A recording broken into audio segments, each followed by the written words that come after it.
네, 오늘 온라인에서 공분과 또 공감을 사고 있는 기사입니다. 2달 전에 스토킹 범죄로 가족을 잃은 유족이 피해자의 신원을 공개하며 가해자 엄벌을 촉구했습니다. 네, 베트남에서 붙잡힌 대전 은행 강도까지 손정혜 변호사와 들여다보겠습니다. 어서 오십시오.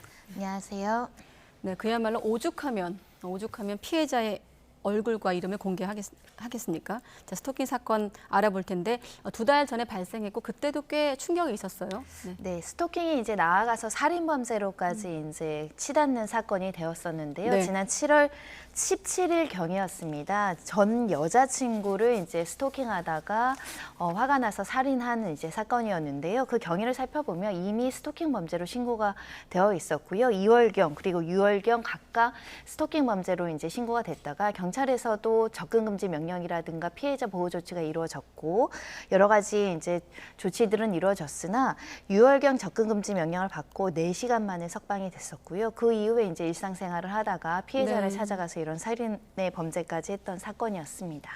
유족이 지금 지난 8일에 피해자 신원도 공개하고 뭐 SNS를 통해서 나눴던 대화들도 다 공개를 했는데 그것 때문에 더욱더 지금 더 크게 공분을 사고 있습니다. 이 내용 어떻게 보셨습니까? 근데 유족들이 이야기하는 것 중에 하나는 이제 가해자가 보복의 목적으로 살인한 것이 명백해 보임에도 불구하고 일반 살인죄로 기소된 부분에 대해서 좀 안타까운 마음을 전달하고 있습니다. 더군다나 이렇게 스토킹 범죄를 경찰에 신고했음에도 불구하고 결국은 피해자 보호 조치가 실효적이지 않아서 결국 목숨을 잃는 피해자가 보호되지 않은 이 상황에 대해서도 굉장히 억울함을 호소하고 있는 상황인데요. 일단 SNS 게시물을 보면 지나치게 좀 집착하는 내용들이 있습니다. 헤어지고 나서도 어떤 SNS 프로필에 여자친구 사진을 그대로 게시하고 여자친구가 계속적으로 싫다고 한다거나 정말 너무 무섭고 싫다라고 이야기함에도 불구하고 폭력을 저지르거나 또 찾아오거나 그리고 지속적으로 어떤 위협감을 주는 메신저들이 이렇게 많은데 이런 스토킹 행위들이 보통은 이제 감금이라든가 뭐 성범죄라든가 살인까지 갈 수 있기 때문에 좀 더 수사기관에서 엄격하게 조치를 해줬어야 되는 거 아니냐. 이런 질문을 이제 사회에 하는 것이고요. 범행 한 달 전부터 이제 피해자 주변을 이제 배회하다가 결국은 체포된 일도 있었습니다. 네, 엄격한 조치. 시작할 때 변호사님도 말씀하셨습니다만 여러 신변 조치에도 결국 목숨을 잃은 것 아니겠습니까? 범행을 좀 막지 못한 좀 아쉬움이 있어요. 여러 좀 절차가 있었음에도 불구하고. 네. 굉장히 안타까운 건 스마트워치를 이제 배포를 했다라고 하는데요. 또 얼마 전에 그것을 피해자가 경찰에 반납한 사실도 알려지고 있습니다. 물론 스마트워치가 있었다고 하더라도 범행을 막지 못했을 가능성도 있긴 하지만 그럼에도 불구하고 이런 조치들이 왜 잦은 반납했을까 그 구체적인 경위도 좀 살펴봐야 될 것 같은데요. 지금 경찰에서 여러 가지 이제 보도자료나 내용들을 포함해서 보면 이 스토킹 피해자 관련된 신변보호 조치만 작년에 7,091건이라는 겁니다. 매일같이 한 20건 가까이가 발생한다는 건데 그만큼 스마트워치도 부족할 뿐만 아니라 경찰 인력도 부족하고 그 수많은 스토킹 어떤 가해자나 잠재적으로 어떤 강력범죄로 나아갈 사람들을 사실 우리가 예단해서 모두 다 1대1로 면담해서 배치할 수는 없잖아요. 그런 현실적인 한계가 있고 그렇게 1대1로 보호하지 않는다고 하더라도 좀 더 강력한 인력들이 좀 집중 관리하는 시스템이 있어야 되는데 경찰도 인력 부족을 호소하고 있고 피해자 측에서도 스마트워치를 경찰에서 연락해서 재고가 부족하다라고 반납을 해달라 이런 요청을 했다라는 지금 유족들의 주장이 있거든요. 네. 실제로 재고가 부족했는지 재고가 부족하지 않았음에도 반납을 요청한 것인지 아니면 피해자가 어떤 경위로 반납을 했는지는 좀 확인할 필요가 있는데 실질적으로 스마트워치가 현장에서 부족하다면 예산을 급히 확보하더라도 빨리 마련해야 그나마 피해자들에게 충실한 조치가 되지 않을까 합니다. 피해자 유족 측은 피해자 신원 공개하면서 이거 보복살인이다 이렇게 주장을 하고 있는데 경찰 측은 보복살인이 아니라고 판단하는 것 같더라고요. 뭐 증거가 좀 부족하다 이렇게 본 것 같습니다. 결국 이제 스토킹 범죄를 신고했기 때문에 신고한 사람에 대해서 보복적인 목적으로 살인을 하는 경우는 보복 살인으로 특가법상 훨씬 더 가중된 처벌, 법정형도 높고 양형도 높을 수 있습니다. 네. 그런 상황인데 일반 살인죄로 기소됐다라는 것은 일단 경찰과 검찰에서는 수사를 했으나 이제 피고인 주장이 피의자 주장이 내가 화가 나서 이렇게 범죄를 저질른 것뿐 내가 이 사람이 신고를 한 것에 대해서 보복할 목적으로 한 것은 아니다. 우발적으로 이렇게 살인에 이르게 된 경위를 설명하고 있는데 아무래도 피해자를 상대로 신고했기 때문에 어떤 적개심이나 보복감을 구체적으로 드러낸 뭐 SNS라든가 대화 내역을 확보하지 못하다 못하다 보니까 살인죄로 기소를 한 것 같습니다. 다만 정황상으로는 스토킹을 여러 번 신고했고 그리고 거절의 의사를 여러 명 표명을 하고 그러다 보니까 이 스토킹 범죄를 나를 신고했어? 라는 보복 감정이 분명히 있다라고는 추단이 되거든요. 네. 그래서 조금 수사나 이런 것들도 미진한 점이 없는지 좀 살펴볼 필요가 있는 것 같습니다. 정황상 바꿔 말하면 동기와 관련된 연결되는 부분인데 좀 중요해서 한 번 더 여쭤보면 스토킹 신고로 화가 나 죽였다는 동기가 파악되지 않는다. 그럼 바꿔 말해서 그 동기를 확인하려면 어떤 면을 좀 들여다봐야 되는 겁니까? 보통 이제 휴대전화나 여러 가지 컴퓨터를 디지털 포렌식해서 피해자한테 직접적으로 이제 협박을 했을 때 너가 신고해야 한 거에 대해서 내가 뭐 이렇게 좀 보복 감정을 드러내는 경우들이 있거든요. 그런 경우에는 보복 목적을 그 입증해내기가 좀 수월한데 이 사건 같은 경우는 그런 정황들을 찾아내지 못한 것으로 보이고요. 네. 그럼에도 불구하고 보통의 경우 누가 나를 경찰에 신고하거나 고소를 하는 경우에 안갚음, 보복의 감정이 분명히 있거든요. 예. 그런 점들에 대해서 이제 피해자는 존재하지 않지만 피해자 주변 사람들이나 가족들 또는 이제 가해자 주변 사람들에게 본인이 스토킹에 대해서 신고를 당한 것에 대해서 어떤 감정이었고 그 당시에 그 감정이 어떻게 살인으로까지 치닫는지에 대한 어떤 범죄 심리 분석 이런 것들이 좀 철저하게 진행돼야 될 필요가 있지 않을까 생각이 들고요. 보복 목적 살인과 살인죄도 사실 비슷한 양형으로 선고가 될 수 있습니다. 그래서 기소는 살인죄로 됐다고 하더라도 우리 사회가 스토킹 범죄와 이 스토킹으로 이어진 살인죄에 대해서 경각심을 가지고 중대한 범죄라고 인식한다고 한다면 무기징역도 나올 수 있는 사건이라고 보입니다. 네, 바로 그 경각심을 갖게 한 사건, 신당역 스토킹 살인 사건이 마침 사흘 뒤면 일주기를 맞습니다. 그 피해자 유족분들도 전주한 엄벌이 곧 위로다라고 이제 밝히면서 엄벌을 촉구하고 있는데 일단 지금까지 상황은 2심에서 무기징역이 선고됐고 대법원 판결을 남겨놓고 있는 상황이죠. 네, 유가족들은 무기징역형을 확정해달라. 그러니까 사형도 있지만 무기징역형이 확정되는 것만으로도 중대한 처벌을 받았고 앞으로 스토킹 범죄를 저지르는 가해자들이 이 사건으로 경각심을 가질 수 있고 피해자들도 일부라도 위로가 될 수 있다라고 주장을 하는데요.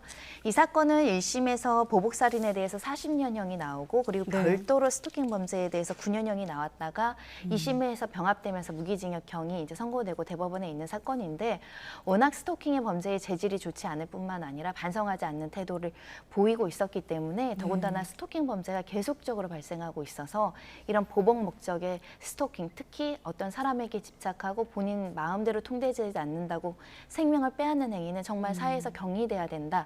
이거는 이제 판결로서 보여준 사건이기 때문에 지금 이 인천 논현동 살인 사건도 마찬가지로 무기징역형을 선고해야 된다라고 가족들이 주장하고 있습니다. 예, 다음 주제도 한번 살펴보죠. 지금 대전 신협 은행 강도 사건 이야기인데 베트남으로 도주를 했다가 현지에서 검거가 됐어요.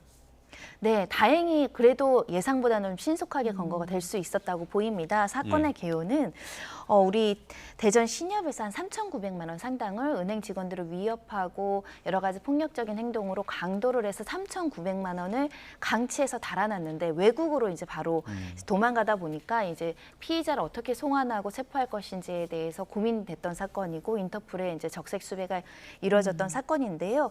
현지 카지노에서 검거됐다는 소식이고요. 어제 저녁 7시였습니다. 그러니까 지난달 18일 날 범행을 한 이후에 20여일 만에 현지에서 지금 체포된 상황입니다. 네, 사실 이 사건이 지난달 18일 범행이 발생을 했거든요. 이런 강도 사건 같은 경우는 하루 이틀 있으면 속보가 들려오는데 이때도 보도를 하면서 이 속보가 붙잡혔다는 얘기가 안 들려오네 이런 생각을 했던 생각이 나는데 대전경찰청이 검거 관련해서 브리핑을 열었습니다. 그런데 카지노에서 200만 원 정도 갖고 있었다고 이제 알려지고 있는데 현지에서 절도 범행도 확인됐나 봐요. 우리 경찰이 파악한 걸로 보면. 네, 일단 검거 당시에는 이제 카지노 칩으로 200만 원 정도 들고 있고 왜냐하면 네. 3,900만 원 들고 도망갔기 때문에 적어도 어느 정도는 소진했더라도 돈이 있을 것이라고 추단이 됐는데 네. 거의 탕진한 상태로 200만 원만 가지고 있다라고 지금 확인되고 있는 상황으로 보이고요. 문제는 현지에 있는 한인마트에서도 한인의 가방을 절도한 행각들로 지금 조사를 현지에서 받고 있다라는 겁니다. 그럼 수천만 원을 가지고 간 사람이 또 절도를 했다라는 것은 카지노에서 이미 많은 부분 도박으로 탕진했을 가능성이 굉장히 많다라는 겁니다. 네. 그러니까 범죄 수익을 지금 추징하기 굉장히 어려울 뿐만 아니라 나아가서는 도망가는 과정에서 또 절도의 어떤 피해를 야기했다라는 것인데 일단 마트에서 절도를 했는지 여부는 현지에서 조사를 해봐야 결과를 확인할 수 있지만 일단 피해액을 환수하는 건 굉장히 곤란해 보입니다. 예, 경찰이 그동안에도 뭐 추가적으로 수사를 진행을 했었는데 범행 동기가 도박 빚이었다고 하는데 또 거기가 도박을 한 그런 사건이었던 것 같아요. 그만큼 도박이 습관이고 예. 간습적으로 이거를 끊어내기 어려운 상습성이 있는 범죄이기 때문에 도박 빚에 이제 수억 원 정도 국내에서 시달리다가 결국 돈을 훔쳐서 달아났고 그 돈으로 결국은 도박으로 다시 탕진을 해서 자신의 어떤 빚도 갚지 못하는 상황 이렇게 보셔야 될 것 같은데요. 일단 도피 과정에서 한인회가 굉장히 역할을 많이 했다라고 합니다. 예. 현지 한인들이 이제 그 인적 사항이나 사진 같은 것 수배된 전단지를 보고 일부 분이 이제 제보를 해주셨다고 알려지고 있는데요.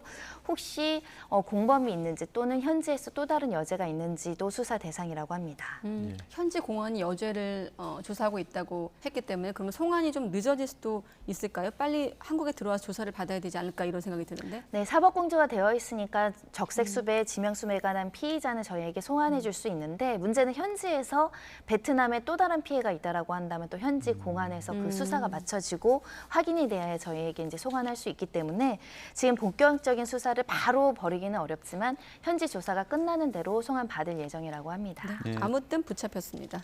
또 한 가지 좀 경찰 추락사로 알려진 그 용산구 아파트에서 벌어진 집단 마약 의혹 사건이죠. 지금 오늘 주요 피의자들 구속영장 심사도 있었는데 현재까지 수사 상황도 좀 짚어볼까요? 네, 처음에는 사실 소수의 인원이 모여 있는 것으로 알려졌지만 일부 인원이 누락돼서 최대 21명까지 이 자리에 있었던 것이 확인이 됐고 반복적으로 이 자리에서 비슷한 수준의 어떤 마약 범죄가 충분히 예상되는 상황으로 이제 경찰이 바라보고 이제 대대적인 수사를 벌이고 있는데요.